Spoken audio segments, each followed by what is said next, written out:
GeM TV நேயர்களுக்கு அன்பு வணக்கங்களை கூறிக்கொண்டு வழக்கம் போல் விநாயகப் பெருமானை வணங்கி இன்றைய 12 ராசிகளுக்கான பலன்களை காணலாம்.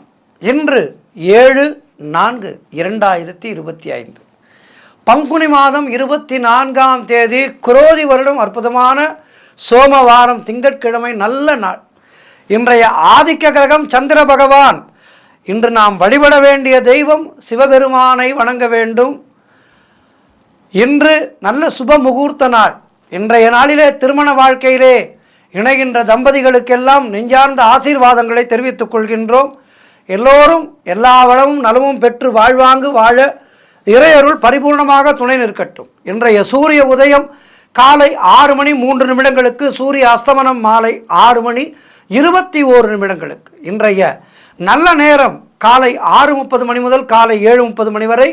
அதேபோல் மாலை 4:30 முதல் மாலை 5:30 வரை. இன்றைய ராகு காலம் காலை 7:30 முதல் காலை 9 வரை. இன்றைய யமகண்டம் காலை 10:30 முதல் மதியம் 12 வரை. இன்றைய குளிகை நேரம் மதியம் 1:30 முதல் மதியம் 3 வரை. இன்றைய சுபகோரை சுக்கிரகோரை நேரம் காலை 11 முதல் 12 வரை. இன்றைய நட்சத்திரம் இன்று காலை 10:39 வரை பூசம். அதன் பின்பு ஆயில்ய நட்சத்திரம் வருகின்றது. இன்றைய திதி இன்று அதிகாலை 12:25 வரை வளர்பிறை நவமி. அதன் பின்பு தசமி திதி வருகின்றது. இன்றைய சந்திராட்டமம் இன்று காலை 10:39 வரை மூலம் நட்சத்திரத்துக்கு சந்திராட்டமம். அதன் பின்பு பூராடம் நட்சத்திரத்துக்கு சந்திராட்டமம். அடுத்து நாம் காண இருப்பது 12 ராசிகளுக்கான பலன்களை. மேஷ ராசி அன்பர்களே, இன்று சந்திரன் உங்கள் ராசிக்கு 4ஆம் இடத்திலே, உங்கள் ராசி அதிபதி செவ்வாய் ராசிக்கு 4ஆம் இடத்திலே. ஆகவே இன்றைய நாளிலே நீங்கள் நினைத்ததெல்லாம் நல்லபடியாக நடக்கக்கூடிய அற்புதமான நாள். உத்தியோகத்திலே பதவி உயர்வு, சம்பள உயர்வு, இடமாற்றம் போன்றவை கிடைக்கும். வீடு வண்டி வாகன மாற்றம் ஏற்படும். நண்பர்கள் உறவினர்களால் நல்ல ஆதாயம் உண்டாகும். தாய் வழி சொத்துக்கள் கைக்கு வர இருக்கின்ற அற்புதமான வேலை வந்துவிட்டது. உங்கள் முயற்சிகள் அனைத்தும் வெற்றியாகும். முன்னோர்களுடைய ஆசீர்வாதம் பரிபூர்ணமாக கிடைக்கின்ற நல்ல நாள். உங்களுடைய செய்தொழிலிலே நல்ல வளர்ச்சி உண்டாகும். பண பற்றாக்குறை தீரும். குழந்தைகளால் மகிழ்ச்சி உண்டாகின்ற நாள். வீட்டிலே சுபகாரியங்கள் நடைபெறக்கூடிய நல்ல நாளாக இருக்கின்றது. எல்லா வளமும் பெறுவதற்கு இன்றைய நாளிலே சிவ வழிபாடு செய்ய வேண்டும். வாழ்த்துக்கள். ரிஷபராசி அன்பர்களே, இன்று சந்திரன் உங்கள் ராசிக்கு 3ஆம் இடத்திலே, உங்களுடைய ராசி அதிபதி சுக்கிரன் ராசிக்கு 11ஆம் இடத்திலே இருக்கின்றார். ஆகவே இன்றைய நாளிலே பொருள் வரவும் தனலாபமும் அதிகரிக்கும். எதிர்பார்க்காமல் பொருள் வரவு தனலாபம் அதிகரிக்கின்ற நாள். கடன் பிரச்சனைகள் இருந்தால் அவை முற்றிலுமாக தீர்வதற்கான வேலை வந்துவிட்டது. அதேபோல் வேலை இல்லாதவர்களுக்கு நல்ல வேலை கிடைக்கும். நீண்ட நாட்களாக எதிர்பார்த்திருந்த காரியம் ஒன்று இன்று நல்லபடியாக நடக்கும். கணவன் மனைவிக்குள் இருந்து வந்த பிரச்சனைகள் எல்லாம் சரியாகி அந்யோன்யம் ஏற்படும். திடீர் அதிர்ஷ்டம் சிலருக்கு கை கொடுக்கும். புதிய முயற்சிகள் கைகூடும். வெளியூர் பிரயாணங்கள் வெற்றிகரமான லாபகரமான பயணமாக இருக்கும். உடல் ஆரோக்கியம் சிறப்பாக இருக்கும். இளைய சகோதரர்கள் மூலம் நல்ல அனுகூலம் உண்டாகும். அலுவலகத்திலே புதிய பொறுப்புகள் மகிழ்ச்சியை தரும். ஆகவே இன்றைய நாள் மிக சிறப்பாக இருக்கின்றது. மேலும் நற்பலன்களை பெறுவதற்கு இன்றைய நாளிலே சிவ வழிபாடு செய்ய வேண்டும். ஓம் நம சிவாயா என்ற 5 எழுத்து மந்திரத்தை சொல்லிக்கொண்டே இருங்கள். வாழ்த்துக்கள். மிதுன ராசி அன்பர்களே, இன்று சந்திரன் உங்கள் ராசிக்கு 2ஆம் இடத்திலே, உங்களுடைய ராசி அதிபதி புதன் ராசிக்கு 9ஆம் இடத்திலே. ஆகவே இன்றைய நாளிலே எதிர்பார்த்த விஷயங்கள் எல்லாம் நல்லபடியாக நடக்கும். பொருளாதாரத்திலே அபரிமிதமான வளர்ச்சி உண்டாகும். காரிய தடைகள் எல்லாம் விலகி காரிய வெற்றிகள் உண்டாகும். உடல் ஆரோக்கியத்திலே சிறப்பான முன்னேற்றம். வீடு வண்டி வாகன மாற்றம் ஏற்படும். குழந்தைகளால் பெருமை அடைவீர்கள். எடுக்கும் முயற்சிகளிலெல்லாம் வெற்றி கிடைக்கின்ற அற்புதமான நாள். குடும்ப ஒற்றுமை அதிகரிக்கும். சுப காரியங்கள் நடக்கக்கூடிய அற்புதமான நாள். தொழிலிலே நல்ல முன்னேற்றம் ஏற்படும். புதிய வேலை வாய்ப்புகள் ஏற்படும். உழைப்புக்கு ஏற்ற ஊதியம் கிடைக்கின்ற நாள். ஆகவே இன்றைய நாளிலே சிவபெருமானை வணங்கி முயற்சிகளை தொடங்குங்கள். வெற்றிகள் தேடி வரும். வாழ்த்துக்கள். கடக ராசி அன்பர்களே, இன்று சந்திரன் உங்கள் ராசியிலேயே இருக்கின்றார். ஆகவே இன்றைய நாளிலே பொருளாதாரம் திருப்திகரமாக இருக்கும். தொட்டதெல்லாம் பொன்னாகக்கூடிய அற்புதமான நாள். மனம் மிகவும் சந்தோஷமாக இருக்கும். அலுவலகத்திலே புதிய பொறுப்புகள் வேலை பளுவை ஏற்படுத்தும். உடல் ஆரோக்கியம் திருப்திகரமாக இருக்கும். வெளியூர் பயணங்கள் வெற்றியை தருகின்ற அற்புதமான நாள். பண வரவு அதிகரிக்கும். கடன் பிரச்சனைகள் முற்றிலுமாக தீரும். வேலை இல்லாதவர்களுக்கு நல்ல வேலை கிடைக்கும். நண்பர்கள் மூலம் அனுகூலம் உண்டாகும். நீண்ட நாட்களாக குழந்தை பாக்கியத்திற்காக காத்திருக்கின்ற தம்பதிகளுக்கு குழந்தை பாக்கியம் உண்டாகும். காரிய தடைகள் எல்லாம் விலகி காரியத்திலே வெற்றிகள் கிடைக்கும். எடுக்கின்ற முயற்சிகளில் எல்லாம் வெற்றி பெறுகின்ற அற்புதமான நாள். சிவ வழிபாடு செய்யுங்கள். வாழ்த்துக்கள். சிம்ம ராசி அன்பர்களே, இன்று சந்திரன் உங்கள் ராசிக்கு 12ஆம் இடத்திலே, உங்களுடைய ராசி அதிபதி சூரியன் ராசிக்கு 8ஆம் இடத்திலே. ஆகவே இன்றைய நாளிலே வெளிநாடு செல்கின்ற பாக்கியம் உண்டாகும். தொழில் சம்பந்தமான புதிய கடன் எதுவும் புதிய முயற்சிகள் எதுவும் இன்றைய நாளிலே கூடாது. அதேபோல் தேவையில்லாமல் மற்றவர்களுடைய விஷயங்களிலே தலையிடக்கூடாது. வீண் வாக்குவாதங்களை எல்லாம் தவிர்க்க வேண்டிய நாள். மன அமைதிக்கு ராமநாமத்தை ஜபிக்க வேண்டிய நாள். மேலதிகாரிகளால் நெருக்கடிகள் உண்டாகும். பொருளாதாரம் நெருக்கடியாக இருக்கின்றது. நண்பர்கள் மூலம் அனுகூலம் உண்டாகும். உத்தியோக உயர்வு, பணியிட மாற்றம் போன்றவை கிடைக்க வாய்ப்பிருக்கின்றது. சுப செலவுகள் சிலருக்கு உண்டாகலாம். அலுவலகத்திலே வேலை பளு அதிகமாக இருக்கும். ஆகவே இன்றைய நாளிலே மௌனத்தை கடைபிடித்து கோபத்தை தவிர்த்து செயல்பட வேண்டிய நாள். சிவபெருமானை வணங்குங்கள். எல்லாம் நல்லபடியாக நடக்கும். வாழ்த்துக்கள். கன்னி ராசி அன்பர்களே, இன்று சந்திரன் உங்கள் ராசிக்கு 11ஆம் இடத்திலே, உங்களுடைய ராசி அதிபதி புதன் ராசிக்கு 6ஆம் இடத்திலே. ஆகவே இன்றைய நாளிலே பொருளாதாரம் மிகவும் திருப்திகரமாக இருக்கும். அதேபோல் வீடு, வண்டி, வாகன யோகம் உண்டாகும். திருமணம் போன்ற சுபகாரிய பேச்சுவார்த்தைகள் இனிதே முடிகின்ற நாள். இன்றைய நாளிலே உங்களுடைய இல்லத்திலே யாருக்கேனும் திருமண ஏற்பாடுகளை செய்ய வேண்டும் என்றால் இன்றைய நாளிலே அதற்கான முயற்சிகளை தொடங்குங்கள். கெட்டி மேளம் விரைவிலே கொட்டும்.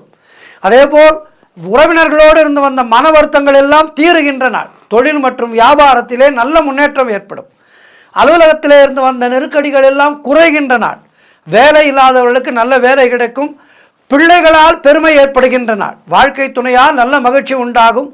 பழைய பாக்கிகள் வசூலாகின்ற நாள். காரிய வெற்றிகள் உண்டாகும். மனம் மிகவும் சந்தோஷமாக இருக்கும். வீடு, வண்டி, வாகன மாற்றம் உண்டாகின்ற நாள். கூட்டுத் தொழிலிலே நல்ல லாபம் ஏற்படும். மொத்தத்தில் கன்னிராசியினருக்கு இன்றைய நாள் மிகவும் அற்புதமாக இருக்கின்றது. மேலும் நற்பலன்களை பெறுவதற்கு இன்றைய நாளிலே சிவ வழிபாடு செய்யுங்கள். வாழ்த்துக்கள். துலாம் ராசி அன்பர்களே, இன்று சந்திரன் உங்கள் ராசிக்கு 10ஆம் இடத்திலே, உங்கள் ராசி அதிபதி சுக்கிரன் ராசிக்கு 6ஆம் இடத்திலே. ஆகவே இன்றைய நாளிலே தொழிலிலே நல்ல முன்னேற்றம் உண்டாகும். தாய் வழி சொந்தங்களின் உதவிகள் எல்லாம் கிடைக்கும்.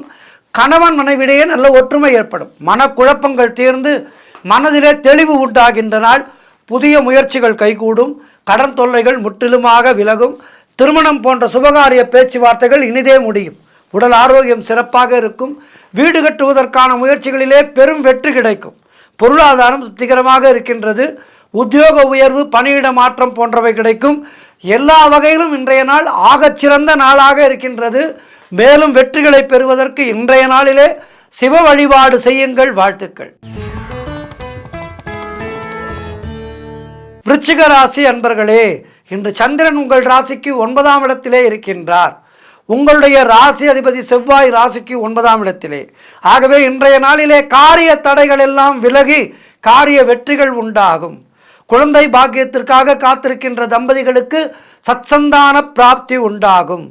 அதேபோல் நீங்கள் நினைத்தது அனைத்தும் நல்லபடியாக நடக்கக்கூடிய நல்ல நாளாக இருக்கின்றது. வீடு, வண்டி, வாகன மாற்றம் உண்டாகும். குலதெய்வ வழிபாடு இன்றைய நாளிலே செய்தால் மிகப்பெரிய வெற்றிகள் தேடி வரும். புதிய தொழில் தொடங்கும் முயற்சிகள் வெற்றியை தரும். அலுவலகத்திலே பதவி உயர்வு, சம்பள உயர்வு போன்றவை சந்தோஷத்தை தருகின்ற நாள். திருமணம் போன்ற சுபகாரிய பேச்சுவார்த்தைகள் கைகூடி வருகின்ற நாள். நண்பர்கள், உறவினர்கள் மூலம் நல்ல ஆதாயம் உண்டாகின்ற நாள். எதிர்பார்த்த விஷயங்கள் எல்லாம் நல்லபடியாக நடக்கக்கூடிய நல்ல நாள். ஆகவே இன்றைய நாளிலே மேலும் வெற்றிகளை பெறுவதற்கு சிவ வழிபாடு செய்யுங்கள். மேலும் வெற்றிகள் தேடி வரும். வாழ்த்துக்கள். தனுசு ராசி அன்பர்களே, இன்று சந்திரன் உங்கள் ராசிக்கு 8ஆம் இடத்திலே, உங்கள் ராசி அதிபதி குரு ராசிக்கு 6ஆம் இடத்திலே. இன்று நாள் முழுவதும் உங்களுக்கு சந்திராஷ்டமம். மௌனத்தை கடைபிடியுங்கள். தேவையில்லாத பயத்தை தவிர்த்து கொள்ளுங்கள். மனமானது நிதானம் இல்லாமல் இருக்கும். மனதை நிதானப்படுத்துவதற்கு குலதெய்வ வழிபாடு செய்யுங்கள். ராம நாமம் சொல்லுங்கள். அதேபோல் கூட்டுத் தொழிலை செய்பவர்கள் கூட்டாளிகளோடு கவனமாக இருங்கள்.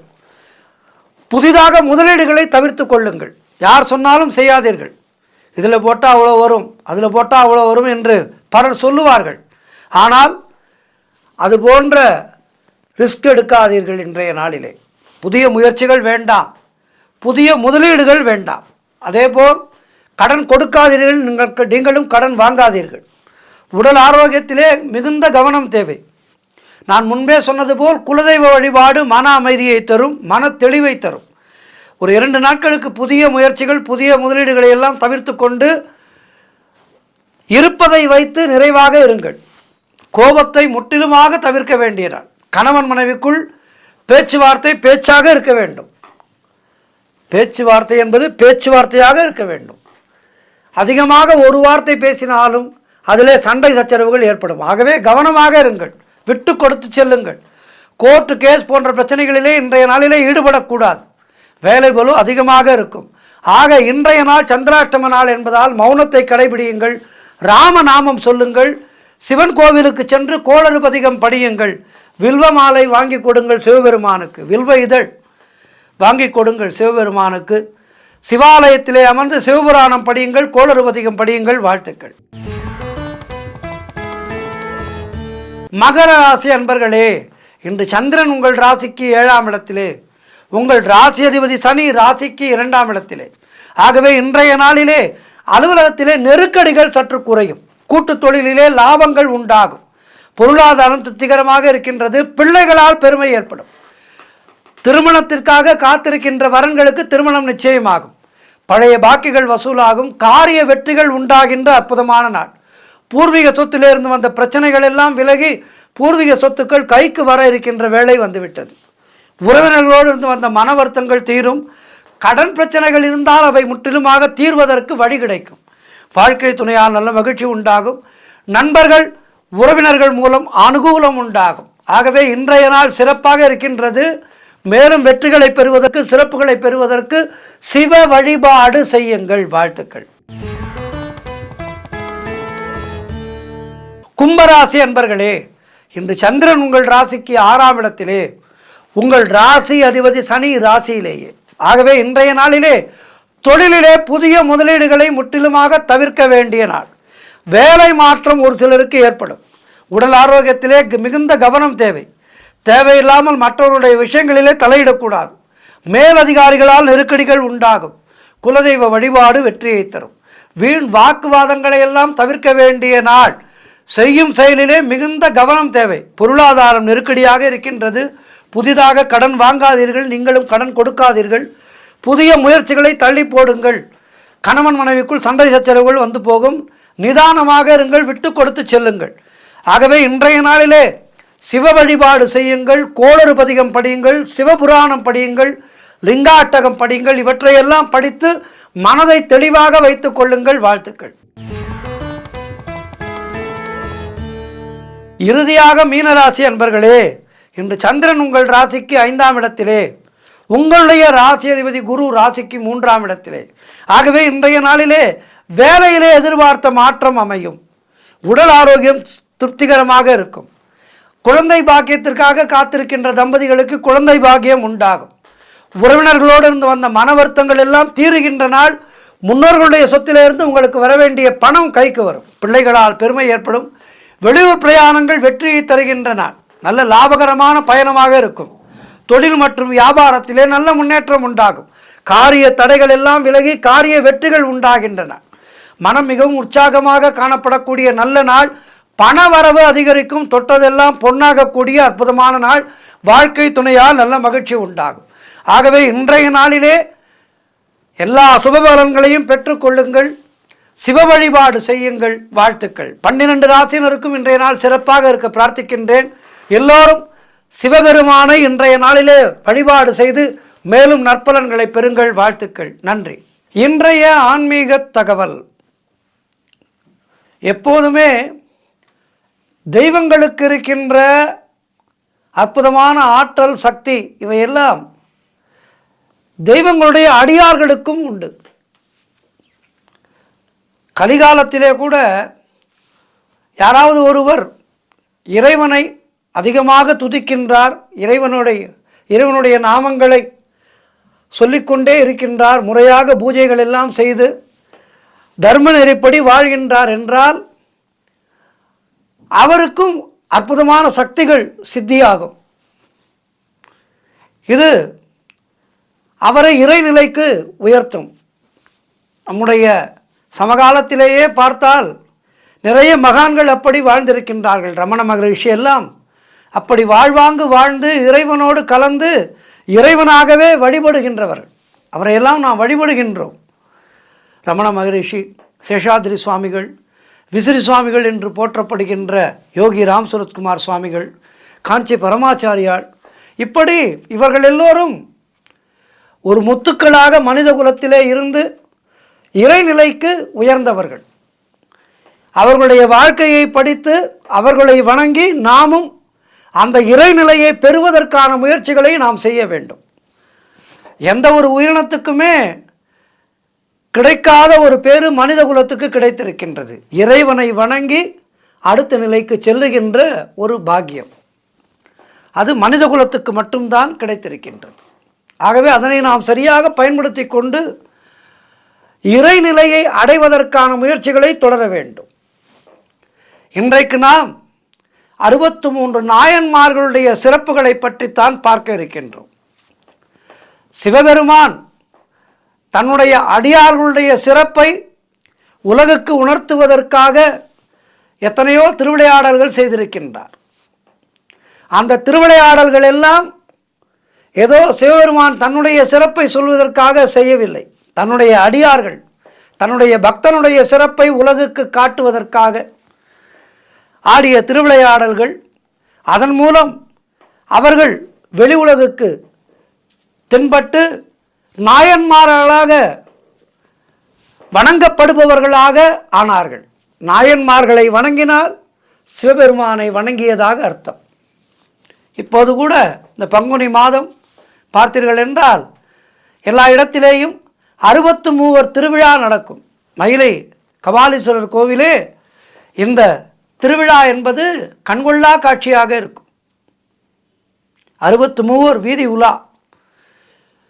சிவபெருமானுடைய அடியார்கள், நாயன்மார்கள் ஊர்வலமாக வருவார்கள். 63 நாயன்மார்களையும் அன்றைய நாளிலே நாம் காணலாம்.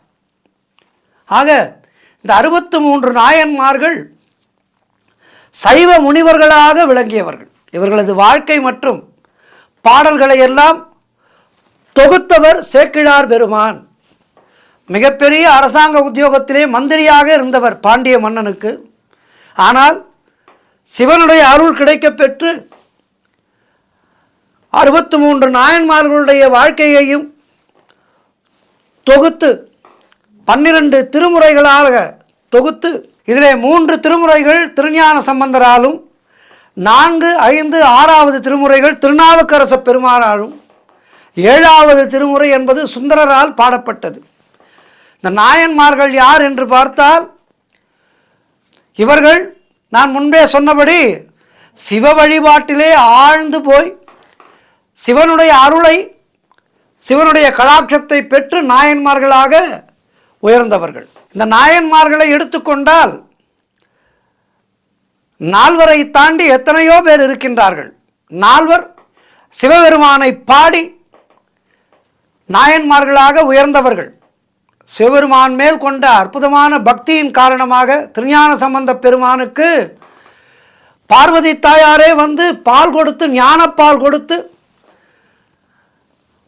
பாட வைத்தார். அதேபோல் காரைக்கால் அம்மையார் மிகவும் மூத்தவர். தண்டி அடிகள் நாயனார் என்று ஒருவர் இருந்தார். இவர் பார்வையற்றவர், ஆனால் மிகப்பெரிய சிவபக்தர். ஒரு முறை சிவனுக்கு தீபம் ஏற்ற போதுமான நெய் இல்லாத போது தன்னுடைய தலைமுடியை தானே பற்ற வைத்து கொண்டதாக கூறப்படுகின்றது. அப்படிப்பட்ட ஒரு அசுரத்தனமான பக்தியை கொண்டவர் இந்த நாயன்மார். இப்படி இந்த 63 நாயன்மார்களிலே எத்தனையோ பேர், இந்த 63 நாயன்மார்களும் அசையாத பக்தியை கொண்டவர்கள். இதிலே 3 பெண்கள். இவர்கள் வாழ்ந்த காலம் என்பது கிபி 3 மற்றும் 4ஆம் நூற்றாண்டிலே வாழ்ந்த காரைக்கால் அம்மையார் என்பவர் காலத்தால் மிகவும் மூத்தவர். இந்த 63 நாயன்மார்களுடைய பெயர் மற்றும் கதைகளை எல்லாம் 63 மறைஞானிகள் மற்றும் முனிவர்கள் என கொண்டாடப்படுகின்றார்கள். இந்த நாயன்மார்கள் துறவு நிலையிலே இருந்தும் இறைவனை வழிபட்டார்கள். அதிலே பலர் வாழ்க்கையிலே இல்வாழ்க்கையிலே வாழ்ந்து கொண்டே இறைவனை அடைந்தவர்கள். ஆகவே இந்த பக்திக்கு துறவு மட்டும் தேவையில்லை. வாழ்க்கையிலே இல்வாழ்க்கையிலே இருந்து கொண்டே இறை பரம்பொருளை அடையலாம். துறவு என்பது அதற்கு அடுத்த கட்டமானது என்பதை நமக்கெல்லாம் உணர்த்தியவர்கள். முற்றிலும் துறந்தால்தான் நமக்கு இறையருள் கிடைக்கும் என்பதை இல்லை என்று நமக்கெல்லாம் உணர்த்தியவர்கள் இந்த நாயன்மார்கள். சிறுகுறிப்பு தொண்டர் என்று ஒருவர் இருந்தார். அதேபோல் எத்தனையோ நாயன்மார்கள். இவர்களுடைய வாழ்க்கை வரலாறுகளை எல்லாம் படிக்கும்போது நமக்கு பல விஷயங்கள் புலனாகும். ஒன்று, சிவபெருமான் என்பவர் எத்துணை கருணை உடையவர் என்பது நமக்கு புலனாகும். தன்னுடைய பக்தர்களுடைய மேன்மையை உலகுக்கு காட்டுவதற்காக விறகு வெட்டியாக வந்தார். எத்துணை பெரிய ஒரு கருணை கடல் சிவபெருமான். விறகு வெட்டியாக வந்து பாண்டிய மன்னனிடம் அடி வாங்கி, எந்த தெய்வம் இப்படி செய்யும்? சிவபெருமான் தன்னுடைய பக்தனுக்காக இவற்றை செய்தார். ஆகவே இந்த நாயன்மார்களுடைய சரித்திரங்களை எல்லாம் படித்தால் நம்முடைய பக்தி என்பது மேலோங்கும். அனுதினமும் நாயன்மார்களுடைய சரித்திரங்களை படிக்க வேண்டும். 63 நாயன்மார்கள் இருக்கின்றார்கள். அந்த 63 நாயன்மார்களுக்கும் ஒவ்வொரு கதைகள் இருக்கின்றது. இலங்கையிலே இருந்து ஒரு நாயன்மார் வந்திருக்கின்றார். சுந்தரமூர்த்தியார் திருத்தொண்ட தொகையிலே 60 சிவனடியார்கள் பற்றிய பெயரையும் குறிப்பிட்டு அவர்களையெல்லாம் வணங்குகின்றேன் என்று பாடியிருக்கின்றார். ஆக இந்த 63 நாயன்மார்கள் அதிபத்தர் தொடங்கி அதிபத்தர பூதியடிகள், அமர்நீதி நாயனார், அறிவட்டராயர், ஆனாய நாயனார் என இந்த பட்டியல் என்பது நீளும். இவர்கள் செய்த சிவத்தொண்டுகள் ஏராளம் ஏராளம். இதிலே திருநாவுக்கரசு சுவாமிகள் சைவமும் தமிழும் தழைக்க தேவாரம் பாடியவர். புறச்சமய இருளை நீக்கிய வேளாளர். திருக்கோவில் உழவாரப் பணி செய்து தொண்டு புரிந்தவர். 3 மற்றும் 4, 5, 3, 4, 6ஆம் திருமுறைகளை அருளியவர் குலச்சிறை நாயனார். இப்படி இந்த 63 நாயன்மார்களும் சைவ சமயத்துக்கு, இந்த உலகத்துக்கு பெரும் தொண்டு ஆற்றியிருக்கின்றார்கள். இந்த நாயன்மார்களை எல்லாம் வணங்கி அவர்களுடைய வழியிலே இறைவனை பற்றி கொண்டு நாமும் இறைநிலை அடைவதற்கான முயற்சிகளை தொடர்வோம். ஓம் நம சிவாயா. நாயன்மார்கள் திருவடிகளே சரணம். நன்றி, வணக்கம்.